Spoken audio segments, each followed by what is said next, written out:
L'histoire débute par une belle journée ensoleillée. Easy, notre protagoniste moche, dégoûtant et loser solitaire, porte toujours son casque se prenant pour un DJ et s'ennuie à mourir. Il se creuse la cervelle, sa lente cervelle, pour trouver des idées contre l'ennui, mais rien ne vient. Il continue de gâcher sa vie inutile. Finalement, il abandonne, rêvant d'échanger son ennui contre de l'argent, une copine pour pimenter sa vie ou des vidéos à gogo. Soudain, une bande de brutes, tout droit sortis des années 90, harcèlent un ado sans défense. Ces sales types déjantés vont même plus loin, exigeant que le garçon se mette à poil et saute dans la rivière. Le chef de bande doit avoir de sacrés problèmes à la maison, car il propose de ligoter les mains des gamins, les laissant hurler à l'aide, désespérés. Easy, avec un casque si énorme qu'on dirait qu'il capte le Wi-Fi de l'espace, voit son moment de paix brisé par ces brutes sans père, issus de foyers brisés. Déterminé à leur donner une leçon, DJ Easy se lève discrètement et ramasse quelques pierres. En vrai caïd alpha, il se révèle aux brutes. Utilisant ses pouvoirs psychiques, Easy lance les cailloux à une vitesse alarmante, tels des projectiles enflammés. Notre gars illumine l'endroit de son immense pouvoir et déclare qu'il peut continuer toute la journée s'il veut. Les brutes courent chez elle, attendre que leur père revienne d'acheter des cigarettes et l'intello qui l'harcelait part commencer son arc de méchant. Si Easy a réussi à donner une leçon aux brutes, il a aussi détruit le magnifique paysage. Alors qu'il rumine son ennui qui revient et sa vie horriblement vide de sens, une étrange lettre tombe du ciel. Pendant ce temps, dans un domaine noble, une enfant gâtée nommée Asuka, habillée comme une hôtesse de l'air, entre dans sa chambre et trouve une lettre similaire. Au même instant, la femme de chambre de la riche fille frappe à la porte avec la boisson froide préférée d'Asuka qui, espérons-le, l'empêchera d'être si agaçante. Asuka, méfiante à propos de la lettre, demande à sa femme de chambre si elle a vu quelqu'un entrer dans sa chambre. La femme de chambre précise doucement que sa chambre était fermée à clé. Cependant, à cause de sa nature soupçonneuse et parce qu'elle est, Asuka active ses pouvoirs et ordonne à la femme de chambre de révéler la vérité. Ignorant les pouvoirs d'Asuka, la femme de chambre donne la même réponse, personne n'ayant de clé à part Asuka. Dans le parc, une hippie nommée Yu ne fait qu'un avec la nature, fixant un groupe d'oiseaux comme si elle était Cendrillon. Son chat lui apporte une étrange lettre et elle parvient, on ne sait comment, à lire dans l'esprit de son chat qui lui dit que la lettre vient du ciel.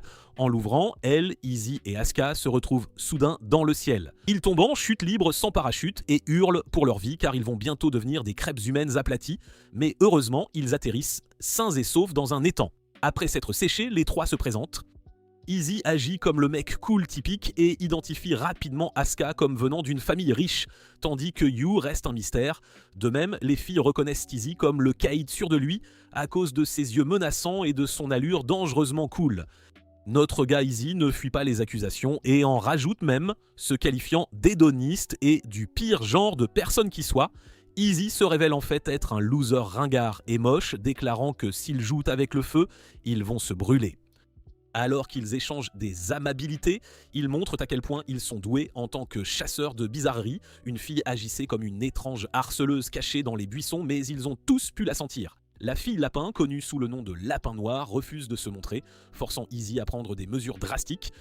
Au début, ils la prennent pour une otaku cosplayeuse qui adore courir au milieu de nulle part pour jouer à l'aventure. Notre groupe déteste les furies plus que tout au monde, alors ils essaient tous de lui faire sa fête. Yu pense qu'elle est une sorte de chat et Asuka peut, on ne sait comment, contrôler les oiseaux. Une fois qu'ils attrapent la fille de lapin, ils tirent chacun à leur tour sur ses oreilles et réalisent que cette harceleuse ringarde est en fait une demi-humaine. Lapin Noir finit par cracher le morceau, révélant leur transport vers Little Garden, un royaume fantastique où des individus doués comme eux s'engagent dans des jeux pour divers prix et paris. Les pouvoirs qu'ils possèdent sont en fait des dons qui leur ont été offerts par divers dieux de la guerre, démons, esprits et étoiles. Ces jeux, appelés jeux de dons, sont des compétitions qui utilisent ces bénédictions et on peut même parier avec elles. Les jeux vont de difficiles et mortels à de simples loteries. Les habitants de ce monde doivent faire partie d'une communauté et il y en a beaucoup ici. Il y a en fait tout un tas de trucs compliqués à savoir, mais il n'y a pas de meilleure façon d'apprendre que de pratiquer. Lapin Noir fait apparaître la table de poker, affirmant qu'elle va tester leurs aptitudes. Elle ne verrait pas d'inconvénient à les laisser rejoindre sa communauté, mais ils ne peuvent pas gaspiller de ressources sur des losers, alors le test commence. Le groupe de losers moches surpuissants se demande ce qui se passera s'ils ne veulent pas tout pas participer, et la lapine leur dit qu'ils peuvent partir s'ils le souhaitent. Extérieurement, elle respire la confiance, mais intérieurement, elle tremble comme un lapin posté au pôle Nord. Si ces gamins se fâchent et partent, elle aura de gros problèmes. Lapin Noir dispose les cartes face cachée, leur demandant de choisir des figures et les avertissant de ne pas tricher, révélant que ces sens sont liés à l'arbitre anti-triche du petit jardin. Ils n'ont qu'une seule chance et chaque personne ne peut choisir qu'une seule carte. Easy demande des jetons de pari, mais Lapin Noir souligne que comme c'est leur première fois, elle leur permettra de parier leur fierté à la place. En tant que servante de Dieu, cette lapine fera tout ce qu'il désire s'il gagne. Notre protagoniste un peu pervers a des idées folles pour développer l'intrigue, mais Lapin Noir précise que le prix est tout sauf ça. Elle veut qu'ils signent un contrat, mais ils veulent d'abord jeter un œil aux cartes. Bien qu'ils examinent les cartes ouvertement, ils les marquent discrètement car ce sont de petits filous malins. Étant le MC le plus arrogant de l'histoire de l'anime, Easy se porte volontaire pour jouer en premier sans hésitation. Le petit salaud claque rapidement sa main sur une carte, faisant retourner un tas d'autres cartes sur la table. Asuka et Yu en profitent, choisissant des figures déjà révélées. Lapin Noir explose, accusant le sale type Easy de tricherie. Cependant, Easy rétorque que chaque participant a choisi une carte en respectant les règles. Elle décide alors de contacter les autorités avec ses oreilles. Il confirme qu'Easy n'a enfreint aucune règle, mais elle souligne qu'il n'a pas encore gagné. Avec un sourire confiant, notre arrogant protagoniste au casque retourne le roi de trèfle, remportant la partie. Alors que le jeu se termine, Easy révèle étonnamment qu'il a mémorisé la position des 52 cartes. Easy pourrait être la réincarnation d'Einstein car il retourne les cartes en sachant déjà ce qu'elles sont. Les filles sont contentes d'avoir gagné, mais expriment leur frustration car son cerveau de génie avec un QI de 300 a rendu leur stratégie de marquage de cartes inutile. Easy s'avance pour sa récompense et Lapin Noir le met en garde contre toute demande impliquant ses charmes tentateurs. Easy, avec son assurance de gigachad, déclare sans détour qu'il n'est pas intéressé. Au lieu de cela, il se demande si Little Garden peut guérir son ennui. Lapin Noir révèle que Little Garden est habité par des dieux, des démons et des esprits, toutes des races qui s'affrontent dans des jeux de dons. Ce n'est accessible qu'à ceux qui ont surpassé les humains normaux, et c'est l'endroit le plus excitant qu'on puisse voir. Plus tard, Lapin Noir les guide vers la porte d'entrée est de Little Garden. Là, elle leur présente un petit nommé Gene Russell, chef de la communauté sans nom. Cependant, Gene interrompt son enthousiasme, notant qu'il n'y a que 2 personnes stupides avec elle. Choqué, Lapin Noir demande aux filles où est Easy. Étonnamment, elle mentionne qu'Easy a quitté le chemin pour explorer le bout du monde et n'a pas vraiment pris la peine d'en informer la cosplayeuse flippante. Furieuse, Lapin Noir change la couleur de ses cheveux comme une cosplayeuse en pleine transformation, activant un mode mystérieusement puissant. Elle en a assez du comportement de cet enfant terrible qui l'a si maltraité, alors elle file à toute vitesse pour le retrouver. Pendant ce temps, Gene escorte Asuka et Yu dans la ville. En marchant, le petit Tintello aux cheveux verts explique que la ville est entourée d'une barrière magique transparente, protégeant les races qui ne peuvent être directement exposées au soleil, comme les vampires. Il y a aussi plusieurs autres races. Des dieux, des démons, des esprits, des furies, des otaku et des canards comme eux. Dans la forêt, Lapin Noir se dirige vers le bout du monde où les dieux s'affrontent. Anxieuse qu'Easy ait pu défier le dieu à un jeu de dons, elle se dépêche suivant une vague massive. Quand elle arrive, elle découvre Easy.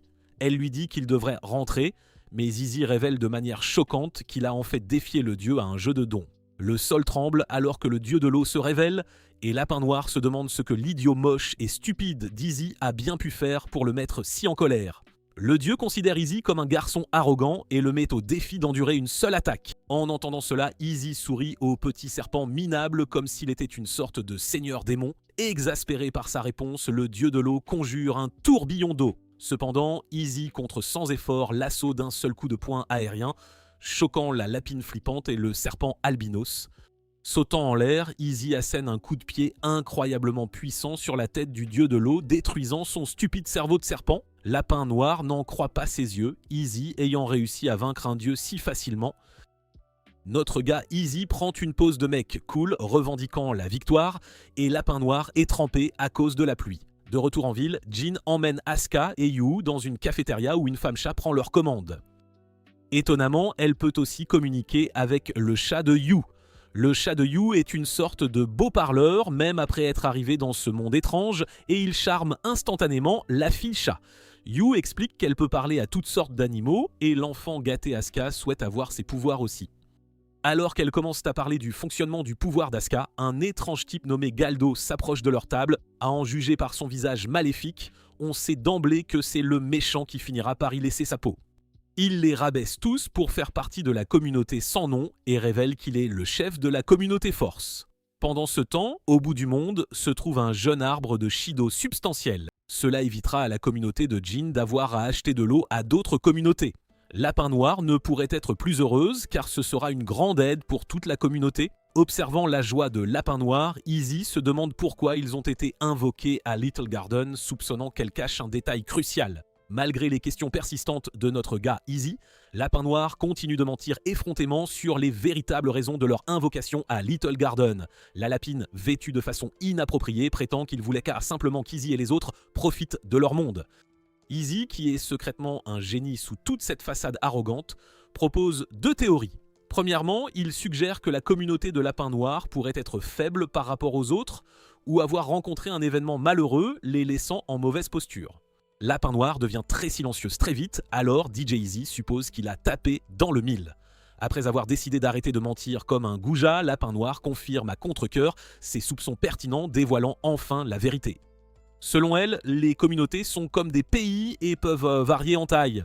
Jusqu'à récemment, leurs bannières flottaient fièrement aux confins des portes de l'Est. Cependant, ils ont été défiés par un adversaire qu'ils auraient dû éviter à tout prix. En ville, Galdo partage la même histoire avec Asuka et Yu, révélant qu'un seigneur démon a forcé le petit Intello Jin à un jeu de dons.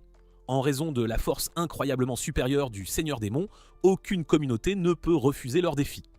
De retour dans la forêt, Lapin Noir continue, expliquant la force écrasante du seigneur démon. Ils ont rapidement perdu le jeu de dons, perdant leur nom et leur bannière. Maintenant, leur communauté est connue sous le nom de Sans Nom. Actuellement, seuls elle et Jin, en tant que membres principaux, peuvent participer au jeu de dons. Les 120 autres membres sont tous des enfants de moins de 10 ans, totalement inutiles au combat et en général. Au milieu de cette triste histoire du ludoscolatie d'histoire, Izzy coupe court en disant qu'ils sont foutus. Néanmoins, les 120 enfants sans parents en vue et sans espoir de les voir un jour revenir avec le lait, marchent des kilomètres jusqu'à la rivière pour chercher de l'eau chaque jour.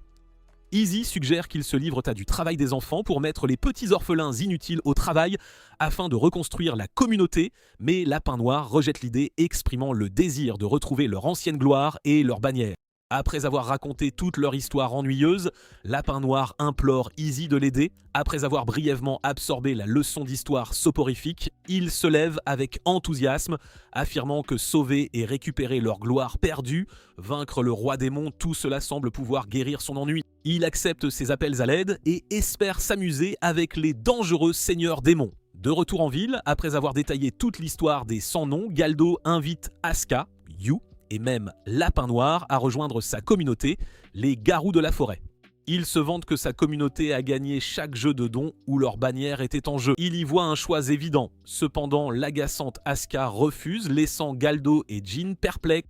Elle explique qu'elle a quitté la noblesse pour entrer à Little Garden et cette gamine audacieuse n'est plus intéressée par une vie privilégiée. Asuka se tourne vers Yu qui, étonnamment, est une solitaire et ne cherche maintenant que de nouvelles amitiés à Little Garden.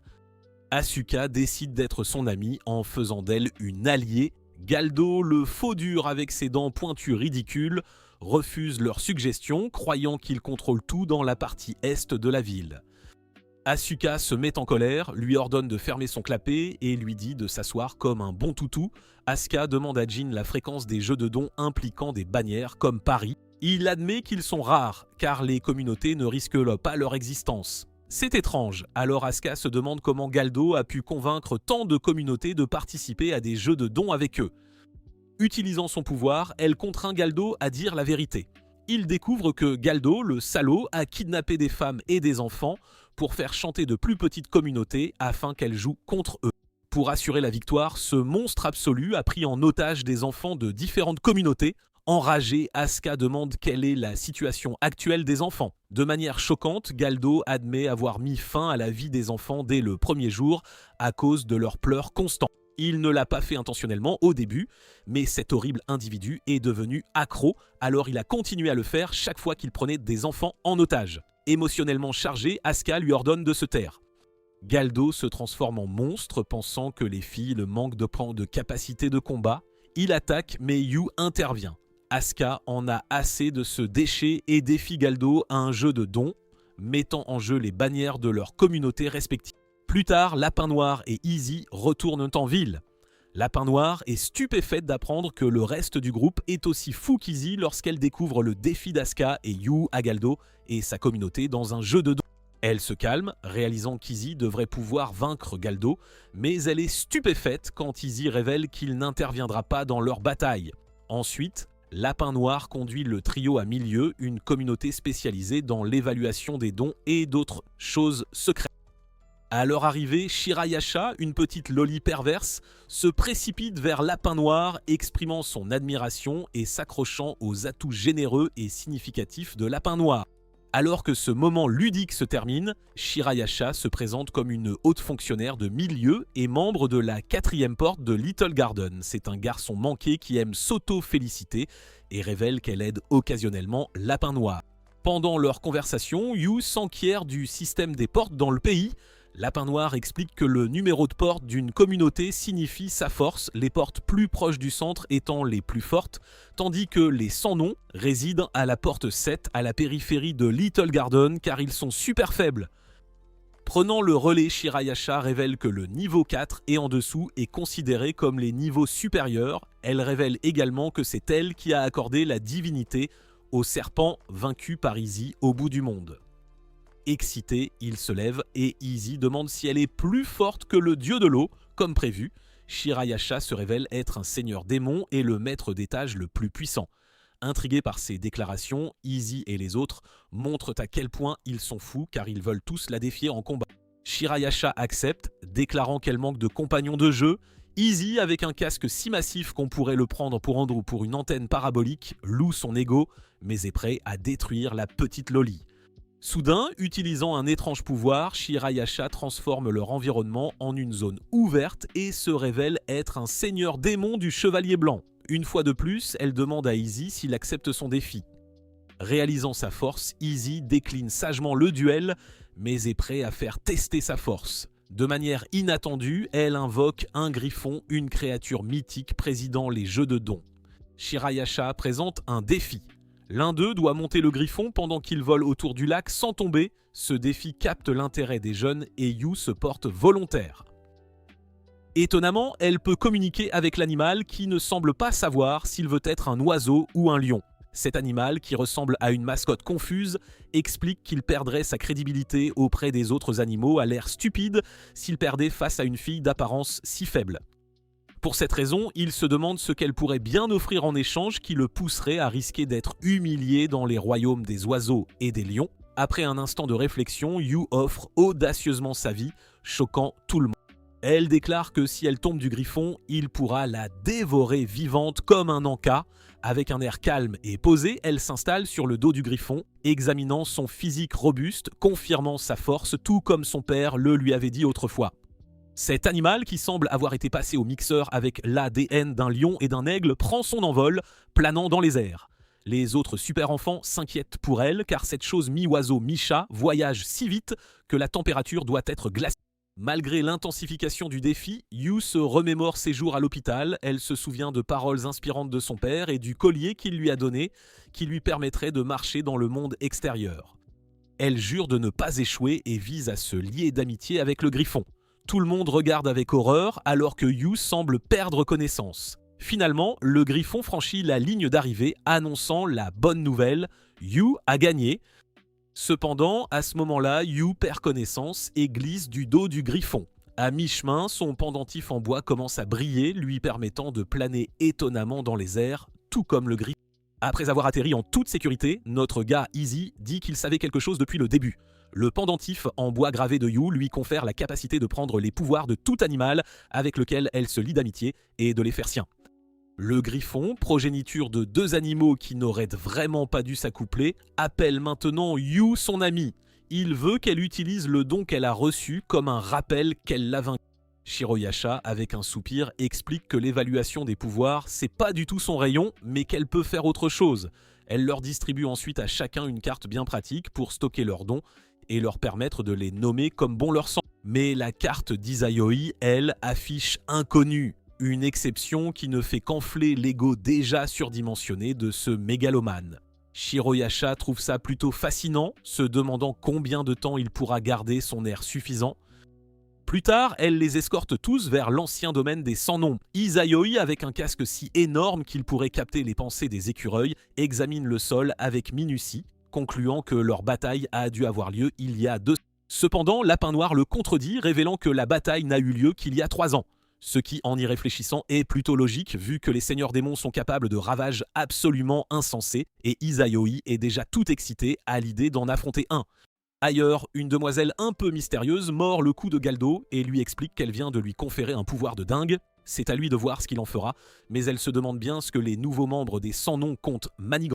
Après une brève visite du territoire, Lapin Noir et le groupe se dirigent vers le canal, plus asséché que votre vie sentimentale. Avec une excitation non dissimulée, elle y plante le jeune arbre aquatique et très vite, l'eau jaillit remplissant le canal et le lac d'une eau fraîche et pure. Asuka remarque le soulagement sur le visage de Jin, maintenant qu'ils n'ont plus à dépendre d'autres communautés pour l'eau. Ces gamins orphelins et indésirables pourront enfin rester à la maison à jouer aux jeux vidéo toute la journée, au lieu de marcher pour chercher de l'eau et, horreur, faire de l'exercice. De plus, ils peuvent commencer à cultiver leur propre nourriture, assurant leur survie sans avoir à participer à des jeux de dons. À la tombée de la nuit, les filles profitent d'un bain apaisant. Yo mentionne l'odeur forestière de l'eau et Lapin Noir explique que l'eau d'un jeune arbre aquatique a un arôme bien particulier. Asuka avoue se sentir mal à l'aise de profiter du bain, vu que les petits orphelins ont bossé comme des forçats pour le construire. Lapin Noir la rassure, lui disant que c'est tout à fait normal de se prélasser pendant que les gamins triment sur d'autres. Puisque les enfants sans parents ne peuvent pas participer aux jeux de dons, on attend d'eux qu'ils assistent les joueurs d'autres manières. Asuka et Yo comprennent de maintenant que les jeux de dons ne sont pas juste des jeux d'enfants. Ils peuvent affecter des vies de maquillés de manière drastique, les poussant à se battre pour des victoires au profit de la communauté. Lapin Noir, avec ses oreilles ridiculement longues, suggère qu'ils arrêtent de parler d'orphelins déprimants et qu'ils fassent plutôt une petite discussion entre eux. Elle l'interroge sur la vie passée d'Asuka, mais Asuka se sent mal à l'aise de parler d'elle, redirigeant habilement la conversation vers Lapin Noir, lui demandant des détails sur ses cheveux qui changent de couleur et le secret de ses atouts généreux. Plus tard dans la nuit, un groupe de bandits débarque sur le territoire des Sans-Noms, bien décidés à capturer les enfants comme otages. Heureusement, Izayoi anticipe facilement leurs actions, car les crapules sont les mêmes dans tous les animés, n'est-ce pas ? Il utilise son mouvement signature surpuissant, leur lançant de petits cailloux avec une classe folle. Réalisant qu'ils sont largement dépassés, les bandits abandonnent. Voyant la puissance d'Izayoi, ils concluent que les rumeurs sont vraies. Il est assez fort pour vaincre des... Ces types ne sont pas seulement des crapules voleuses d'enfants, ce sont aussi des traîtres, car ils cherchent maintenant l'aide d'Izayoi pour vaincre Galdo. Malgré leurs supplications, Izayoi refuse catégoriquement, affichant une indifférence. Jin se demande comment il peut être si froid, mais Izayoi s'empresse de souligner que ce sont ces types-là qui prennent des enfants en otage. Persistant, les bandits révèlent que Galdo sert un seigneur démon, ce qui lui confère un pouvoir illimité dans l'aile Est.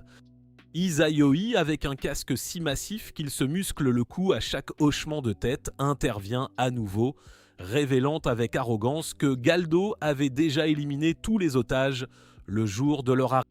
Jin confirme ses dires, plongeant les bandits dans un profond désespoir, car ils n'avaient aucune idée de ce que Galdo manigançait. Izayoi prend acte de leur désarroi et affirme que son petit pote, Jin, a juré de vaincre chaque seigneur.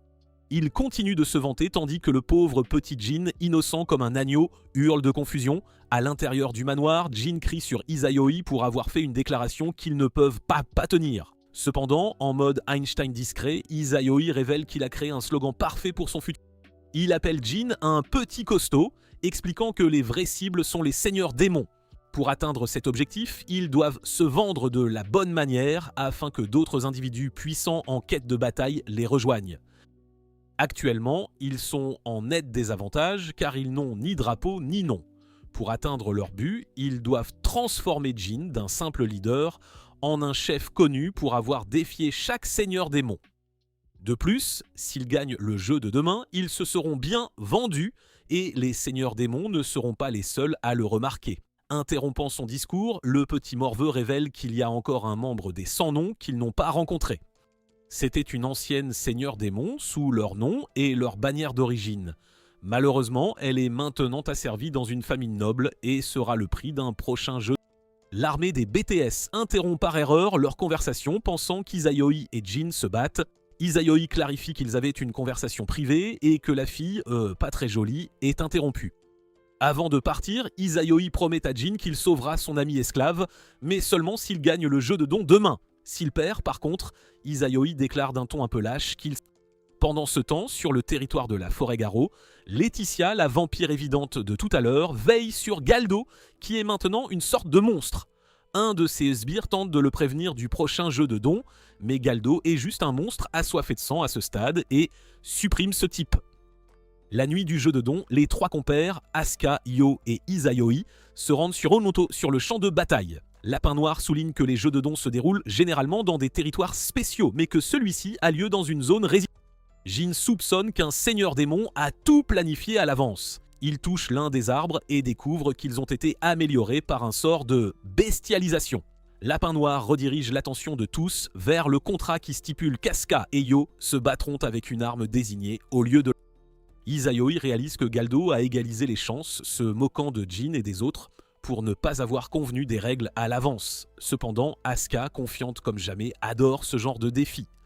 Quelques instants plus tard, Yo, Asuka et Jin pénètrent dans la forêt sombre.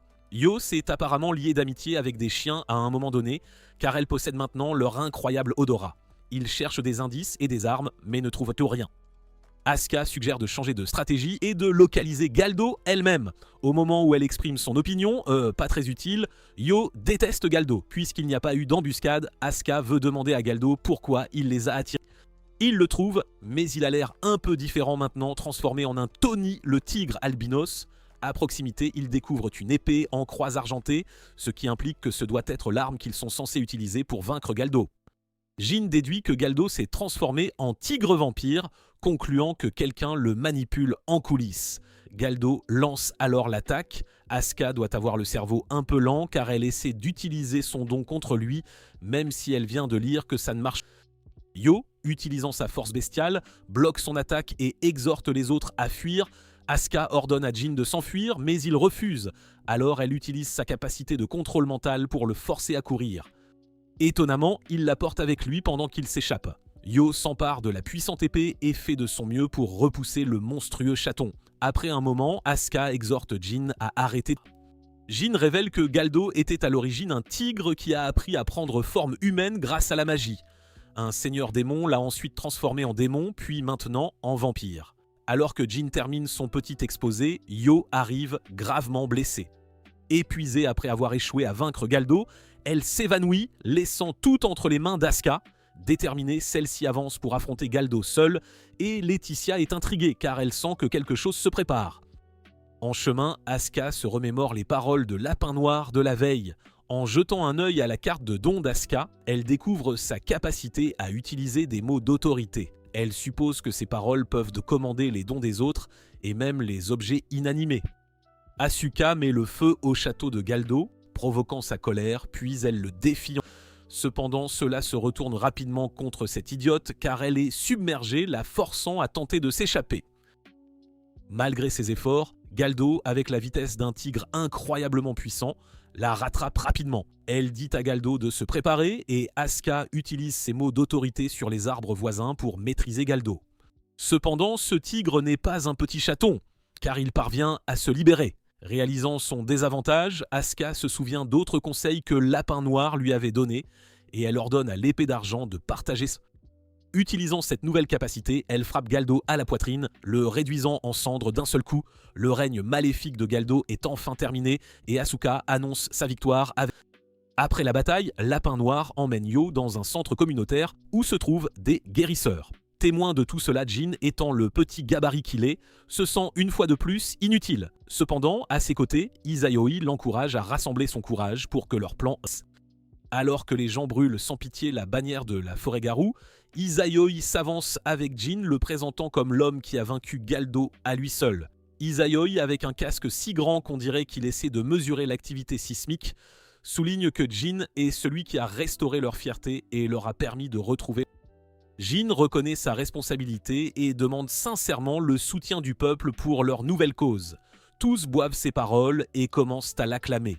En ville, un homme nommé Leias se rend au quartier général des Milieux, espérant rencontrer Shiro.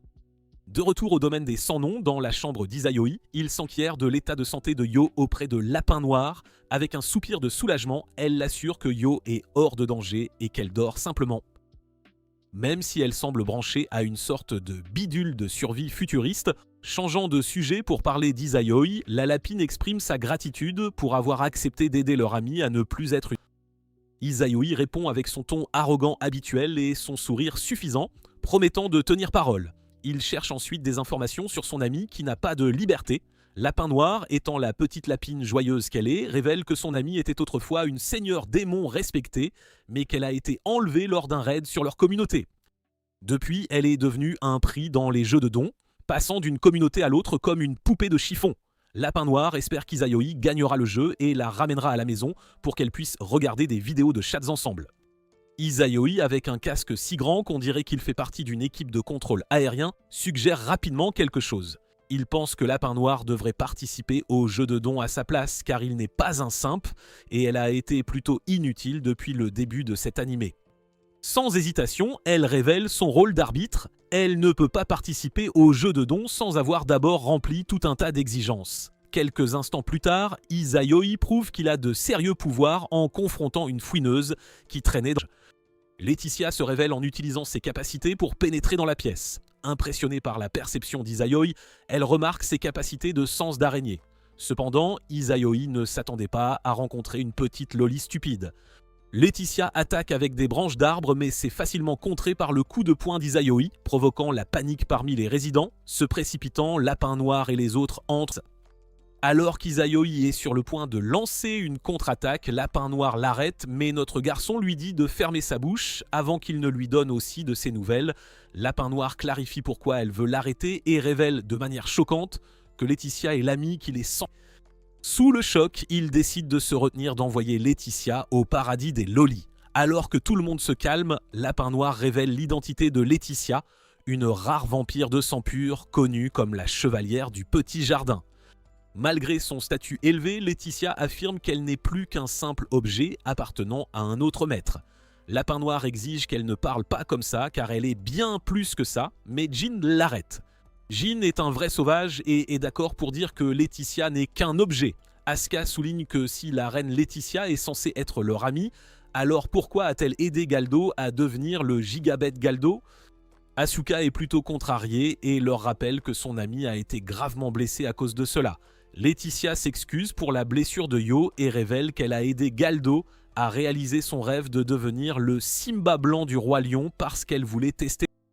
Elle voulait savoir si les 3 héros invoqués étaient assez forts pour qu'elle leur confie la communauté des sans-noms. Malheureusement, elle a déterminé que leurs pouvoirs sont bien trop bruts et manquent.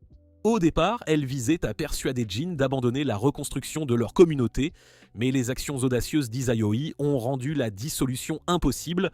Lapin Noir souligne qu'il leur suffit de regagner Laetitia grâce au... Une fois qu'elle ne sera plus esclave, elle pourra diriger les sans-noms, ça pourrait marcher, mais Laetitia s'excuse car il y a un petit problème. Au quartier général des milieux, Leias prétend avoir annulé le jeu de dons avec Laetitia comme prix, révélant qu'il lui a trouvé un acheteur à la place. Shiroyasha est agacé par ce sale type et souligne que Laetitia n'est pas là en ce moment. S'il ne peut pas finaliser sa vente, alors il ne pourra pas arrêter le jeu de dons. Leias affirme que tout est sous contrôle, mais il devient vite évident pour Shiroyasha qu'il vise à détruire les sans-noms. Il jette une tasse à ses pieds et s'excuse d'un air suffisant en disant qu'elle lui a juste glissé des mains grasses. Elle traite ce type de nouveau-né car elle en a assez de lui et il se moque d'elle en faisant semblant d'avoir peur. Leias prétend craindre qu'elle ne mette fin à sa vie, mais menace de détruire toute sa boutique avant qu'il n'aille au paradis. Malgré ses provocations, Shiroyasha s'abstient de se battre, craignant les dommages potentiels qu'elle pourrait causer aux passants. De retour au domaine des sans-noms, la Loli Vampire explique que les jeux de dons ont été annulés. Asuka veut qu'ils se cachent comme des lâches pour que Laetitia ne soit pas vendue, mais ça ne marchera pas. Laetitia est certaine que son propriétaire sait où elle se trouve. En plus de ça, toutes les communautés les détesteraient s'ils essayaient de faire quelque chose d'aussi stupide. Izayoi, impatient comme toujours, rappelle à Laetitia son motif initial de tester sa force. Devant le manoir, Laetitia expose les règles d'un jeu consistant à se lancer mutuellement leurs épaisses lances. La personne touchée en premier perd, Laetitia lance la sienne en premier avec une puissance démente. Izayoi, en patron alpha qu'il est, non seulement la bloque, mais ce sacré gaillard la lui renvoie directement. Avant d'être touché, Laetitia soupire de soulagement, sachant qu'Izayoi, puisqu'il est plus que capable de s'occuper des sans-noms, Laetitia se prépare à laisser la lance la frapper directement vers l'au-delà. Cependant, son plan de laisser mourir est ruiné, car elle est secourue par Lapin Noir. Lapin Noir vérifie la carte de Laetitia et confirme ce qu'elle craignait. Laetitia, qui possédait autrefois le grand don d'être la reine des vampires, a perdu sa divinité et n'est plus qu'une vampire. Juste à ce moment, un étrange rayon apparaît. Lapin Noir le reconnaît comme le pouvoir de la Gorgone et avertit tout le monde de ne pas le laisser les toucher. Asuka a les pires réflexes du monde, elle reste juste là, mais heureusement pour cette tête en l'air, Laetitia intervient pour la sauver. Laetitia a été frappée par le rayon à la place et est malheureusement transformée en pierre. Les hommes de Leias se préparent à l'emmener et expliquent à la garce de Lapin Noir que Laetitia sera échangée en dehors du petit jardin. Lapin Noir est horrifié d'entendre cela et souligne que les vampires ne peuvent de le survivre aux rayons du soleil qu'à l'intérieur du petit jardin. Les hommes de main traitent les sans-noms de racailles et disent à la stupide lapine de fermer sa stupide bouche de lapine avant qu'il ne la remplisse que de carottes. Lapin Noir en a assez de ces minables. Elle devient furieuse et commence à charger son pouvoir. Elle invoque l'arme d'Indra, mais les hommes de main disent que c'est impossible et ils supposent que ce n'est qu'une réplique. Lapin Noir est sur le point de donner une bonne leçon à ces crétins, mais Izayoi lui attrape les oreilles de Lapin comme s'il cherchait à se faire cancel et empêche une guerre d'éclater contre la communauté des milieux.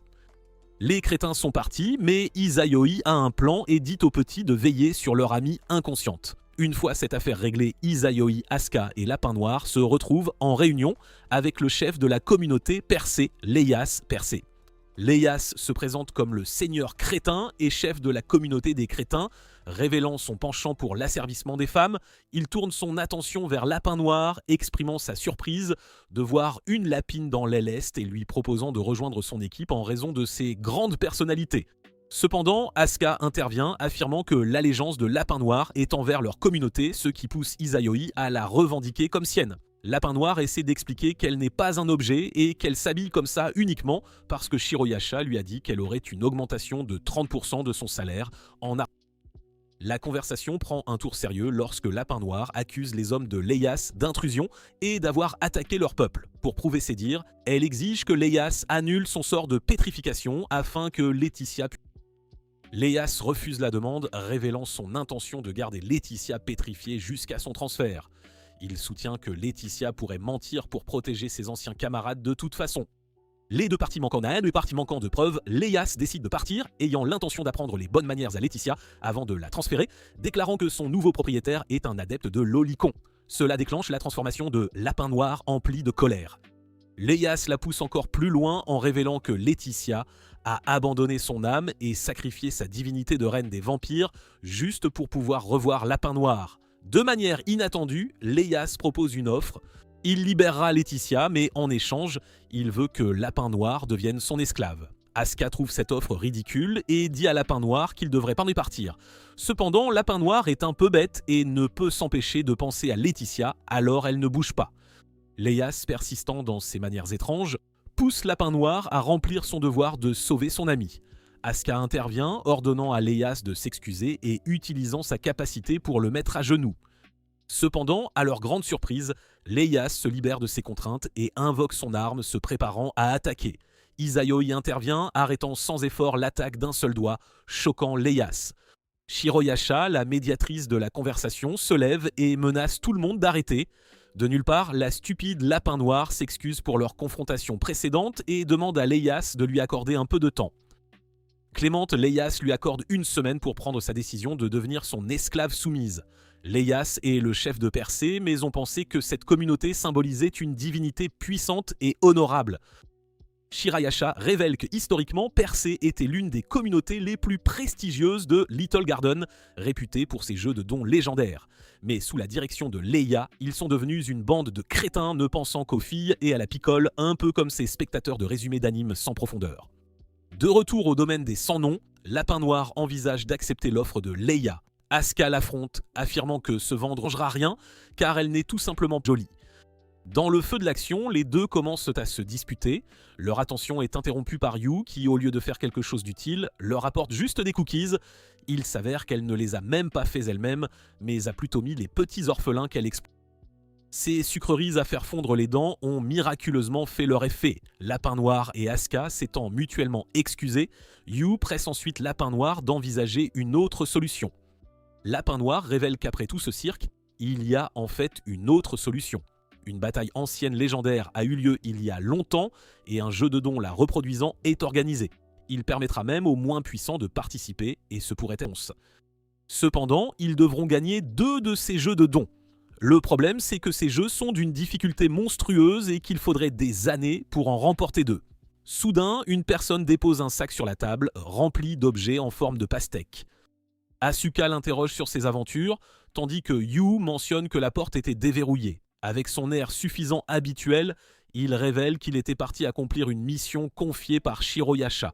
Le lendemain matin, au domaine de Persée, Leia rêve de Lapin Noir, le pervers qu'il est.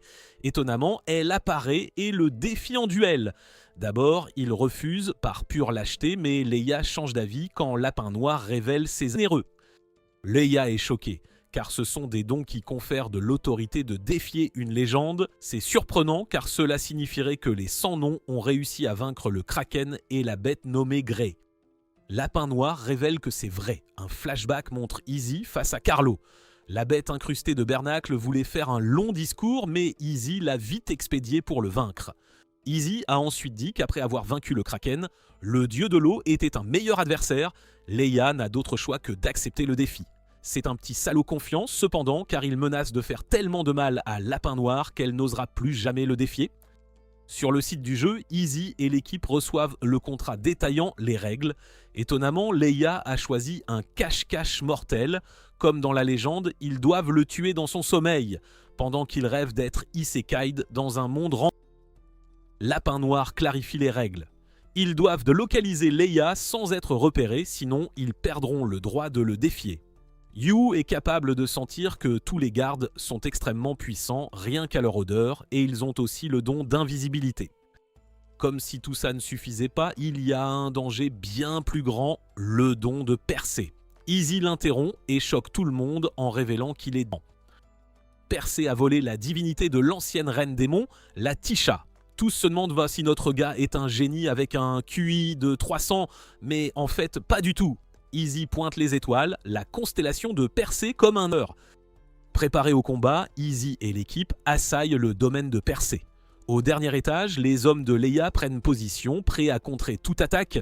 Soucieux de l'honneur de leur bannière, un homme exhorte Leia à garde. Leia est agacée qu'on lui dise quoi faire car c'est une vraie tête brûlée. Il dit à tout le monde de bien faire leur travail en éliminant ces petits nuls qui viennent le chercher pour qu'il n'ait pas à utiliser son pouvoir caché qu'il a autour de son petit cou chétif. À l'entrée, Asuka attaque des gardes avec de l'eau qu'elle contrôle par des mots d'autorité.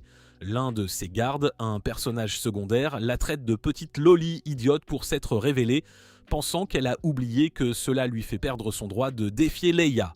Cependant, Asuka repense à la stratégie d'Izzy, divisant l'équipe en 3 rôles distincts.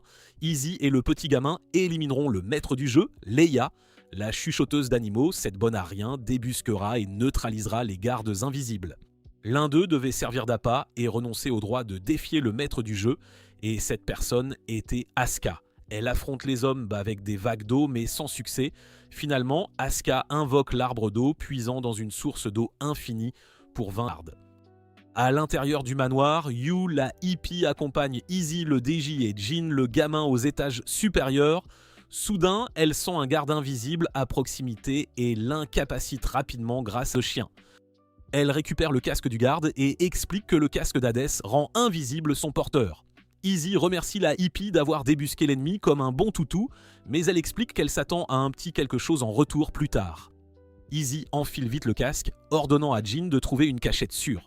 Le gamin sait à quel point sa vie est inutile et vaine, presque comme s'il en était fier, alors il court se cacher dans une petite boîte en carton. Izzy, maintenant invisible, détruit sans pitié des gardes, mais la situation dégénère quand quelqu'un attaque Yu. Yu n'a pas pu détecter cette personne, alors Izzy se bat désespérément dans le vide, espérant toucher quelqu'un. Izzy ne peut pas non plus sentir ce type, alors il détermine que cette personne doit posséder le véritable casque d'Hadès. Izzy tente de provoquer l'individu mystérieux pour qu'il se révèle, mais l'habile individu reste silencieux et continue de malmener Yu comme une poupée de chiffon. Yu décide d'arrêter d'être un sac de frappe inutile et utilise son petit collier pour émettre des ondes ultrasoniques. Elle parvient à détecter le gars caché et indique à Izzy où frapper. Capitalisant sur son immense force, Izzy assène un coup de poing puissant, rendant la personne inconsciente. Le garde utilise ses derniers mots pour complimenter Izzy sur sa puissance, mais Izzy l'ignore et prend juste son casque, qui a l'air plutôt stylé. Jin quitte sa boîte de sécurité pour demander s'il pouvait enfin arrêter d'être inutile, alors Izzy lui donne le casque d'invisibilité supplémentaire. À l'étage suivant, Lapin Noir espère que tout le monde va bien et commence à paniquer. Il s'avère que notre gars Izzy l'a touché, mais seulement pour la chatouiller, bien moins que ce que certains pervers feraient avec l'invisibilité. Leia les attendait là et les garçons sont stupéfaits en voyant Laetitia pétrifiée à ses côtés. Leia se déclare leur adversaire et maître du jeu, mais révèle qu'il ne sera pas celui qui combattra. Ce lâche active les bottes d'Hermès et s'envole. Sentant l'intention de Leia d'aggraver les choses, Izzy révèle qu'il compte sortir l'artillerie lourde, laissant les autres en fusion. Izzy, agissant comme un astronome, précise que la constellation de Persée inclut une étoile démoniaque nommée Algol. Comme prévu, Leia invoque le seigneur démon Algol. Algol est une bête géante, hideuse, furieuse, avec un air de Karen, et Leia lui ordonne de déchaîner la terreur sur tous ses ennemis. Le rugissement d'Algol résonne dans le palais, faisant frissonner tout le monde. Même les hommes de Persée qualifient Leia de fou d'avoir invoqué l'Algol, terrifiant et puissant. De retour dans l'arène, Lapin Noir comprend instantanément qu'ils sont en grave danger alors qu'Algol déchaîne une actrice. Elle fait tomber le petit Jin pour le protéger, tandis que l'attaque manque de peu Izzy. Cette attaque se propage partout et pétrifie tous les autres. Leia rit en triomphe, déclarant son intention de tuer tout le monde dans le palais et d'acheter esclaves. Lapin Noir révèle qu'Algol est un seigneur démon de niveau stellaire, comme Shiroyasha, le chevalier blanc. En dehors de l'arène du jeu de dons, Shiroyasha et son assistante surveillent de près le jeu sur une télé plus vieille que la poule de jeu. L'assistante de Shiroyasha prédit la défaite des Sans-Noms, mais Shiroyasha n'est pas d'accord, laissant planer une surprise. Sur le champ de bataille, Leia fait son discours de méchant typique, expliquant qu'il veut torturer ses adversaires, vaincre. Il ordonne à Algol de brandir son arme, parfaitement adaptée à la punition, un fouet. Le stupide seigneur démon cause d'énormes dégâts à la reine. Les vibrations de son attaque déchaînée font tomber Laetitia pétrifiée, poussant Lapin Noir à se précipiter à ses côtés, mais elle est stoppée net. Pendant ce temps, Izzy détourne l'attention de Jin sur lui. Izzy le traite de petit avorton et révèle qu'il savait que Jin prévoyait de combattre le seigneur démon après avoir récupéré Laetitia, mais maintenant Jin a un atout supplémentaire dans sa manche. Jin comprend instantanément son long discours ennuyeux à mourir. Jin utilise sa nouvelle meilleure arme et ordonne à Izzy de montrer sa vraie puissance pour mettre fin au jeu de dons. DJ Izzy entend d'une manière ou d'une autre la voix de bébé du petit avorton à travers ses énormes écouteurs et dit à Jin de prendre des notes sur la raclée qui s'annonce. Cependant, cette Karen en colère fouette notre gars comme une caissière qui refuse ses coupons. Elle provoque une destruction massive alors l'idiot Leia pense avoir gagné. Apparemment, il ne sait pas qu'il affronte notre protagoniste car il est choqué de voir qu'Izzy a attrapé le fouet de seule main. Izzy est prêt pour que le vrai combat commence, alors le frustré Leia exige qu'Algol se prenne au sérieux. Algol transforme ses fouets en serpents et terrifie tout le monde en commençant à étrangler notre gars. Bien sûr, l'idiot Leia pense avoir encore gagné, mais il est choqué quand Izzy se demande avec confiance si c'est tout ce qu'ils ont à offrir. Izzy fend l'attaque et Leia ne peut que se demander quel don Izzien possédait. Il exige qu'Algol pousse le gamin, alors l'hideuse monstre se transforme en une bête encore plus féroce, ressemblant à une Karen qui vient de recevoir le mauvais café. Malgré la puissance accrue d'Algol, Izzy s'enflamme encore plus et soulève sans effort le seigneur démon. Il jette la reine des Karens de côté, se moquant d'Algol d'être affecté par un simple humain. Leia, recourant à une attaque lâche par derrière, constate qu'il rate sans cesse. Izzy précise que Leia est simplement trop lent. Même l'assistante de Shiroyasha se demande si Izzy est vraiment un simple humain ou quelque chose de bien plus puissant. Shiroyasha suppose que le combat est terminé, mais elle s'inquiète quand Leia se relève. Leia en a assez et ordonne à Algol de déchaîner son coup ultime, capable de pétrifier le monde entier. Jin presse Izzy de fuir, mais Izzy, dans sa manière audacieuse habituelle, refuse retraite.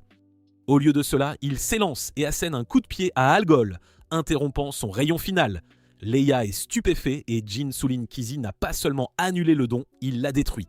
Lapin Noir pensait que c'était impossible, mais elle réalise que le don d'Izzy possède le pouvoir de détruire d'autres dons, une capacité qui pourrait anéantir les cieux et la terre. Au domaine des milieux, Shiroyasha observe cela et est convaincu qu'Izzy est vraiment un inconnu.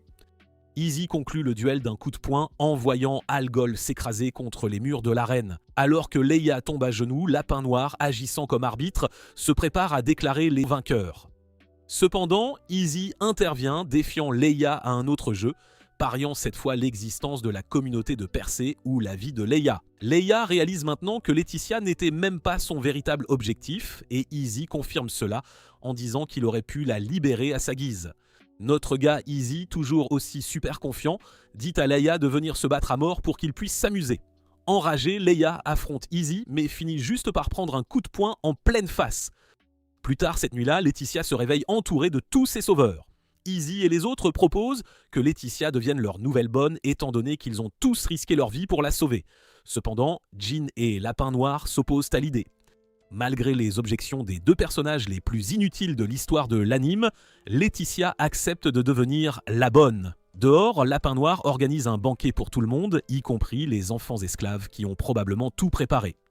Izzy, terrifié de montrer ses oreilles, on ne sait pourquoi, se demande pourquoi il célèbre dehors. Soudain, le ciel nocturne se remplit d'étoiles filantes. Lapin Noir révèle que la communauté de Persée a été dissoute, entraînant le retrait de leur constellation du ciel. Asuka et Yu sont surprises de réaliser le rôle important que jouent les étoiles dans Little Garden. Izzy, plus déterminé que jamais, déclare son nouvel objectif, faire briller leur constellation dans le ciel un jour. Le lendemain matin, Asuka repense à sa vie passée d'aristocrate, se souvenant d'une crise financière qu'elle avait affrontée. S'ennuyant à mourir dans un monde où personne ne peut refuser ses ordres, l'attention d'Asuka fut attirée par la lettre de Little Garden. Un coup soudain à sa porte interrompt ses pensées et en l'ouvrant, elle découvre Yu et Lily avec une étrange lettre. Dans une autre pièce, nous voyons que Jyn s'est évanoui d'épuisement comme un bébé après avoir tenté de suivre les études d'Izzy. Alors qu'Izzy conseille à Jyn de prendre soin de lui, Asuka, Yu et Lily débarquent dans la pièce. Instantanément, la pièce éclate en injures. Enragée, Asuka lance un coup de pied volant sur Izzy qui manœuvre rapidement Jyn sur la trajectoire du coup. Asuka lui montre la lettre qu'ils ont reçue des milieux.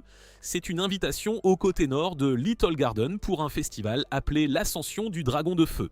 Ce festival propose divers hôtes organisant des jeux de dons variés, le maître de l'étage organisant l'événement principal. Asuka révèle que Lapin Noir cachait la lettre, mais Yu l'a trouvée et l'a montrée à Asuka. Jyn, toujours aussi agaçant, leur interdit d'assister au festival, expliquant que le côté nord de Little Garden est lointain et qu'il manque de fonds pour s'y rendre. Déçus, tous trois parlent de la stupidité et de la laideur de Jyn, incapables de croire que leur communauté les remercierait ainsi. Malgré toute l'aide qu'ils ont apportée au sans-nom, impatients, ils comptent bien leur faire payer d'avoir caché des choses. Ailleurs, Lapin Noir reçoit une lettre d'eux révélant leur intention d'aller au festival. Lapin Noir est furieuse et la lettre révèle ensuite la punition. Si Lapin Noir ne parvient pas à les trouver avant la fin de la journée, ils quitteront tous la communauté. Dans une cafétéria, Izzy discute de leur projet de voyage avec Asuka et Yu, demandant les conseils de Jyn pour explorer la ville et goûter aux cuisines locales. Cependant, Jyn, faisant son rabat-joie habituel, révèle qu'atteindre le festival à temps impossible. C'est parce que la superficie de Little Garden est comparable à celle d'une étoile géante. Le petit avorton se lance dans des calculs de nerd sérieux et explique que la distance entre les pôles nord et est s'étend sur environ 982 000 km, rendant impossible d'atteindre le festival à temps. Jyn suggère à tout le monde de rentrer chez soi, mais Asuka refuse. Ils ne peuvent pas revenir en arrière, surtout après avoir envoyé cette lettre menaçante à Lapin Noir. Notre gars Izzy doit écouter des livres audio sur comment devenir un génie avec ses énormes écouteurs qu'il porte toute la journée, car brillantes. Izzy propose que les milieux paient leur voyage, étant donné que ce sont eux qui les ont invités. Pendant ce temps, de retour au domaine des sans-noms, la bonne et plusieurs orphelins informent Lapin Noir qu'ils ne trouvent pas les autres. Laetitia suppose qu'ils se dirigent déjà vers la porte et déclare que Lapin Noir est la seule assez rapide pour les rattraper. Elle suggère ensuite que Lapin Noir utilise la porte astrale. Cela ne lui coûtera rien car Lapin Noir travaille pour les autorités. Lapin Noir dit aux orphelins de retourner à leur travail d'esclave et se transforme en Lapin Rose avant de s'enfuir. Au quartier général des milieux, Easy exige que Shiroyasha prenne en charge le transport. La Loli-Gothique convient que cela serait logique puisqu'ils ont été invités mais s'enquièrent d'abord des rumeurs concernant leur confrontation avec les seigneurs démons. Ils ne nient pas vouloir les combattre et en rejettent la majeure partie sur Deji Easy. Shiroyasha est contente de l'entendre, elle révèle que l'un des maîtres d'étage veut qu'ils éliminent les seigneurs démons. Jin accepte le travail avec empressement. Cependant, Shiroyasha procède à l'explication et demande si Easy et les autres connaissent les mots les maîtres d'étage. Tous sont bien trop stupides et admettent en avoir appris l'existence que ce jour-là, Shiroyasha explique que les maîtres d'étage supervisent la paix à Little Garden, assurant que les petites communautés puissent vivre en paix. Cependant, l'émergence de nouveaux seigneurs démons perturbe cette paix, particulièrement à la frontière nord où un maître d'étage et le chef de Salamandra transmettent leur pouvoir à leur fille, Sandora, qui a choisi le nouveau nom de Dragon de Feu, d'où le nom du festival, l'Ascension du Dragon de Feu. Jin révèle que l'ancien maître des Sans-Noms avait une très bonne relation avec Salamandra. Cependant, il a du mal à comprendre comment une enfant de 11 ans comme Sandora pourrait obtenir un rôle aussi important. Cet idiot ne semble pas réaliser qu'il est lui aussi un leader communautaire et qu'il est né de la dernière pluie. Easy prédit de sérieux problèmes de la part d'autres maîtres d'étage contre l'ascension de Sandora, mais Shiroyasha laisse entendre une autre raison sous-jacente. Cependant, avant que la petite gothique ne puisse finir d'expliquer, le groupe impatient presse Shiroyasha de les transporter à la frontière nord. Cela signifie qu'ils acceptent la requête car ils veulent juste se dépêcher d'y aller. Étonnamment, d'un simple claquement de main, Shiroyasha les transporte à la frontière nord. Tout le monde est étonné de la différence de culture entre le nord et l'est. Alors qu'ils prévoient d'explorer la ville, Lapin Noir les intercepte de la manière la plus intense qui soit. Easy et Asuka s'échappent rapidement, mais Yu prouve une fois de plus qu'elle est le personnage le plus inutile en se faisant attraper par Lapin Noir. Lapin Noir promet de la punir plus tard, mais pour l'instant, elle la projette au loin qu'aux autres. Dans une ruelle, Asuka exprime sa surprise que Lapin Noir les ait rattrapés si vite. Easy balaye ça d'un revers de main en gars cool avec ses écouteurs, affirmant que leur lettre allait forcément Lapin Noir. Asuka dit à Easy d'arrêter de faire son enfant gâté et de l'escorter en ville. Easy, qui j'en suis convaincu, a ses écouteurs greffés sur la tête, dit des trucs de mec cool sur le fait d'être un gentleman et Asuka. Pendant ce temps, Yu confesse la farce de la lettre qu'ils ont faite à Lapin Noir et reconnaît que c'est allé trop loin. Shiroyasha, espérant donner un sens à l'existence de Yu dans cet animé, l'invite à participer à un jeu de dons appelé le Duel des créateurs, exclusivement pour les individus ayant des dons de création. Shiroyasha explique que la frontière nord fait face à des conditions assez difficiles, alors il valorise les dons de création pour rendre la ville plus vivable. Shiroyasha souligne que le collier, don de son père, est extrêmement puissant. C'est tellement incroyable que Shiroyasha est prête à le lui acheter à n'importe quel prix. Yu refuse, bien sûr, parce que son père, qui n'est plus de ce monde, le lui a donné. Shiroyasha explique ensuite qu'elle aimerait rendre le plus excitant. Pour une raison quelconque, elle décide de demander de l'aide au personnage le plus ennuyeux pour cela, et Yu accepte. Shiroyasha révèle ensuite que le gagnant du jeu de dons recevra un cadeau rare de sa part. Au cœur de la ville, Isa Yanasuka repère une affiche présentant un objet cadeau rare pour le vainqueur de l'événement principal. Notre chère Iz, toujours aussi futée, montre une fois de plus son génie en soulignant que cet objet a été fabriqué à partir d'un verre naturel très rare. Asuka, bête comme ses pieds, est impressionnée par ses connaissances, mais Iz prétend n'être qu'un as des anecdotes. Son attention se tourne vers des personnages de dessins animés Disney et elle espère voir un monstre citrouille volant.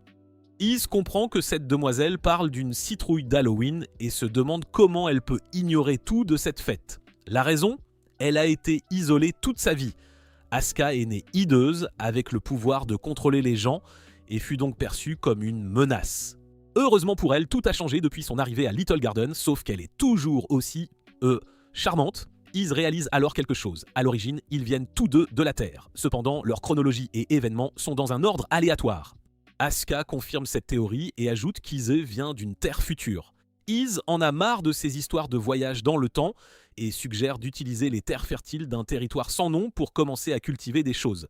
Cela aidera énormément la communauté et pendant la saison des récoltes, ils pourront célébrer Halloween. Les deux bonnets continuent de parler d'Halloween si bien qu'ils ne réalisent pas que Lapin Noir a rejoint la conversation. Laetitia apparaît de nulle part pour empêcher Asuka de s'enfuir et Asuka attend que son héroïque gentleman vienne la sauver. Malheureusement pour elle, notre chère Izzy a déjà mis les voiles. Lapin Noir poursuit Easy à travers la ville, finissant par se retrouver au sommet de quelques bâtiments. Lapin Noir veut qu'il abandonne, mais Easy souligne qu'une grande foule s'est rassemblée et qu'il veut leur faire un DJ7. Il n'a pas d'équipement, alors Issei décide plutôt de défier Lapin Noir à un jeu. En guise d'excuse pour sa lettre impolie, Lapin ne perdra rien si elle ne gagne pas, mais s'il perd, il fera tout ce qu'elle lui ordonnera. La petite Lapin Noir parle d'honneur ou je ne sais quoi, et décide qu'elle aussi veut être forcée de faire quelque chose si elle perd. Les règles du jeu sont simples, chaque joueur doit tenter de toucher l'autre avec la paume de sa main pour gagner. Ailleurs, Asuka mange sa première crêpe avec Laetitia et Lily. En marchant, elle remarque une petite fée mal nourrie. Laetitia explique que les fées voyagent en groupe, ce qui signifie que cette petite créature a été séparée de sa communauté. Asuka essaie de communiquer avec la fée, mais son visage hideusement dégoûtant la fait fuir. Asuka laisse les crêpes au personnage, un peu nul, et s'enfuit après la fée pour la forcer à regarder son horrible visage. Easy lance une pièce pour commencer le jeu, tandis que la foule observe ses puissants étrangers. Il lance le jeu en bondissant vers Lapin Noir, conscient de son avantage grâce à ses oreilles, qui, lui a-t-on dit, sont connectées aux systèmes centraux de Little Garden. Elle a clairement une ouïe excellente, alors il décide que sa meilleure chance de gagner sera de ne jamais la perdre de vue. La foule est stupéfaite par leur vitesse et leur puissance, et les deux combattants se retrouvent à nouveau sur les toits. Easy, en homme de culture qu'il est, souligne que sa mini-jupe a étonnamment réussi à tout cacher pendant tout ce temps. Lapin Noir révèle que c'est une sorte de jupe magique car elle ne permet qu'aux gens de presque en voir le contenu. Il est déterminé à briser le sort, mais ce fan de Lolitas finit juste par frapper un bâtiment. Lapin Noir estime qu'elle a déjà gagné et saute du bâtiment. Isae fait maintenant face à un dilemme. Elle l'attrapera s'il saute, mais il la perdra de vue s'il ne le fait pas. Notre héros est un génie de la bataille et il élabore un plan. Issei donne un coup de pied à la tour sur laquelle il s'appuie en voyant les débris s'écraser et provoquant un chaos absolu. Les gens doivent fuir pour sauver leur vie et il traite de fou le type avec des issés sur la tête.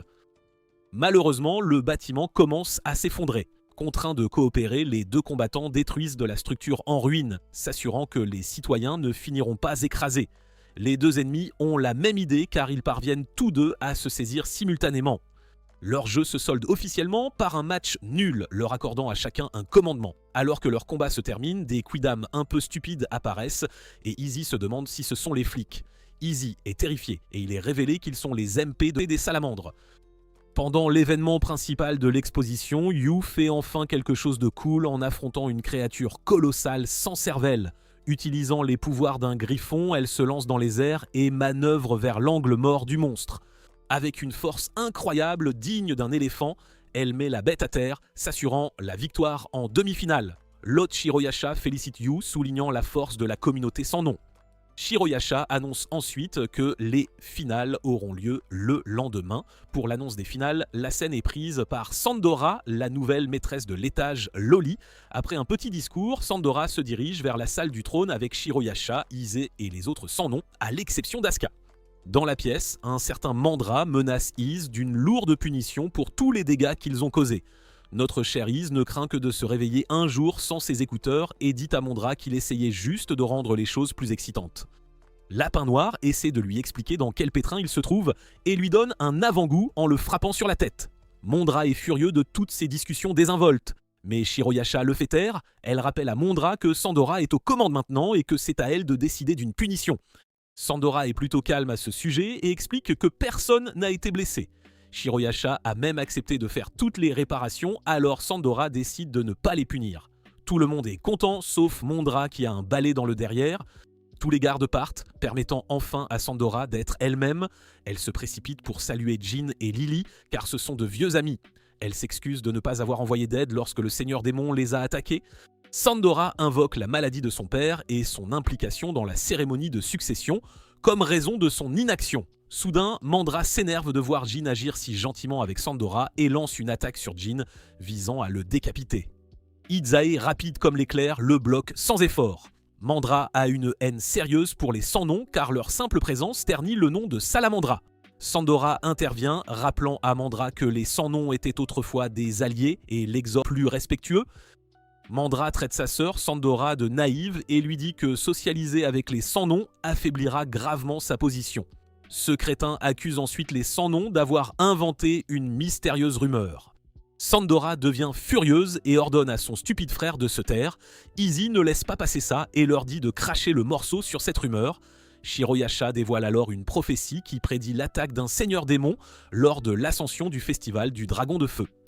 Pendant ce temps, à l'extérieur du palais, Asuka a réussi à se lier d'amitié avec la fée qui ne supportait pas de voir son vilain visage en la soudoyant avec de la nourriture. Elles ont échangé leur nom et nous avons appris que cette fée s'appelle Ratonfinger, notée Ratonfinger.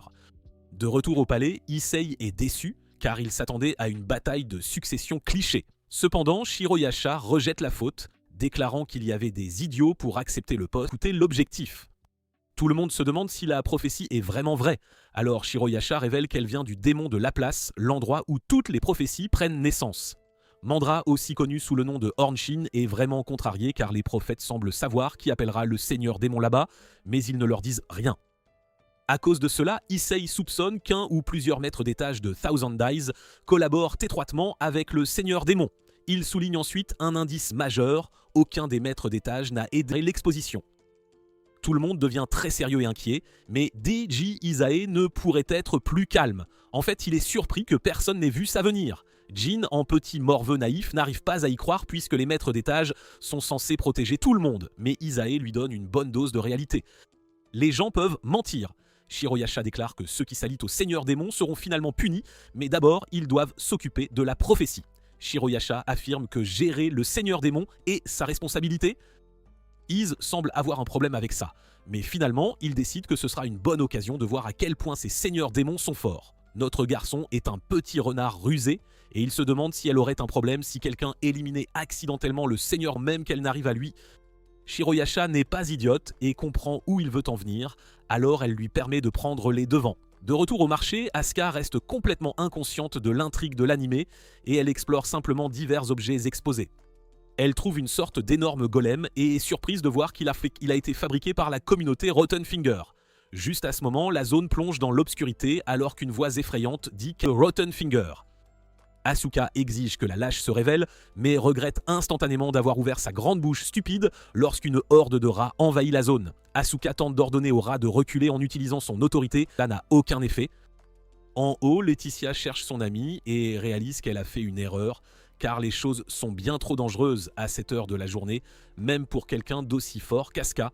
En bas, Asuka invoque une épée d'argent de sa carte cadeau, mais cela s'avère futile contre le nombre écrasant de rats.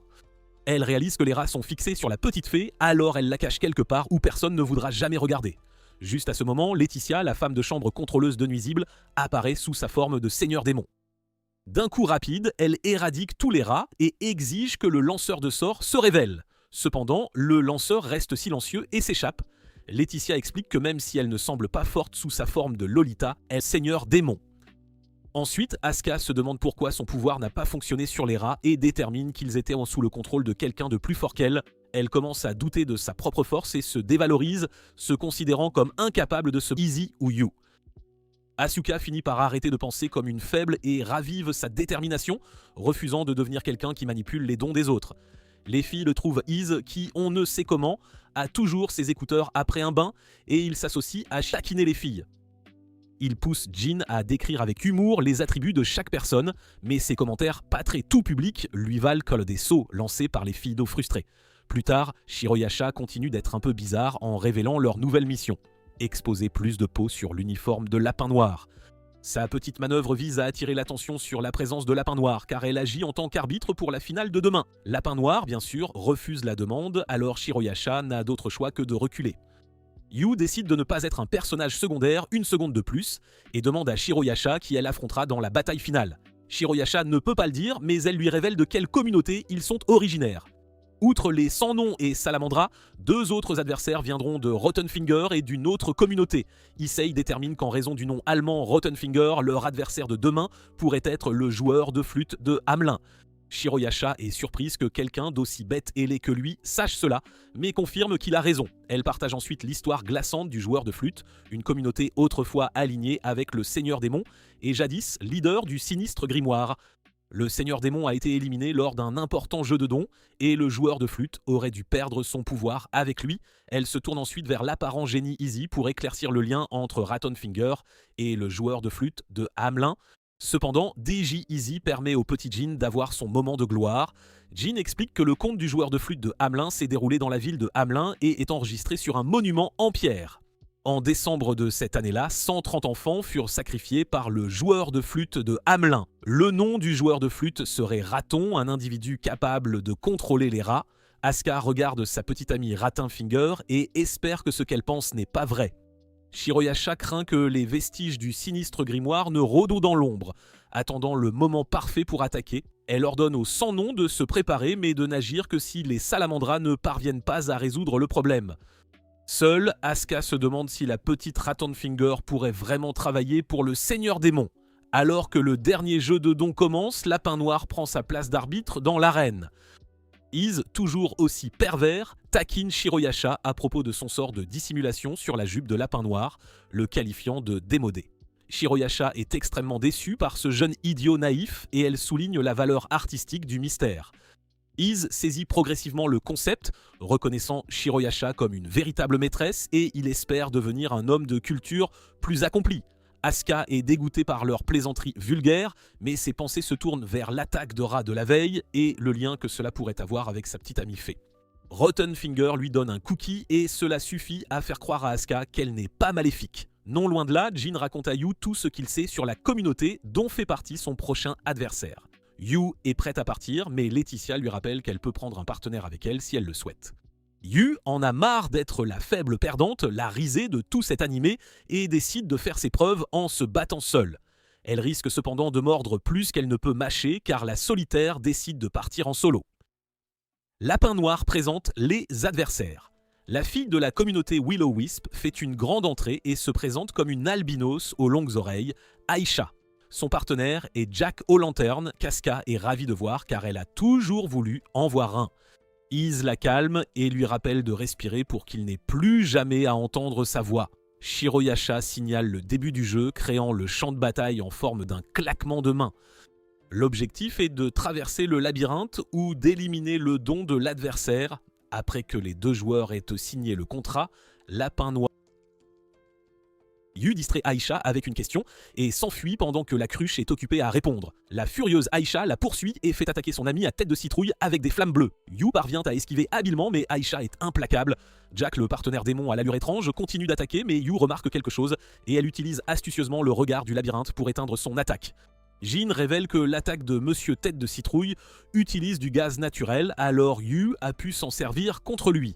Yu pense que le chef des Feux Follets est un puissant démon qui apparaît à la frontière entre la vie et la mort. Si elle l'affrontait, elle n'aurait aucune chance. Aisha n'est pas la chef, alors Yu est confiante de pouvoir gagner. Asuka s'enthousiasme quand elle réalise ce qui se passe. Yu a utilisé ses sens aiguisés pour sentir le flux d'air menant vers la sortie, elle est donc sur le point de gagner. Malheureusement, la tête de citrouille devient sérieuse, commence à la projeter partout. Il révèle qu'il est en fait un être super puissant et prend le contrôle du combat. Il s'avère être un démon immortel, alors le personnage le plus faible et le plus inutile se retrouve plus dans une mauvaise passe. Même Izzy reconnaît qu'elle n'a aucune chance de gagner, alors Yu n'a d'autre choix que de se rendre. Une fois qu'elle le fait, la zone de jeu se brise. Lapin Noir déclare Aisha et Jack vainqueurs, provoquant les acclamations du public. Jack s'approche de Yu et se demande pourquoi elle n'a pas utilisé de partenaire. Le cerveau de Yu ne semble plus fonctionner, alors elle ne sait même pas comment répondre à la question, mais Jack s'avère être plutôt un type sympa car il lui dit qu'elle devrait essayer de compter sur les autres.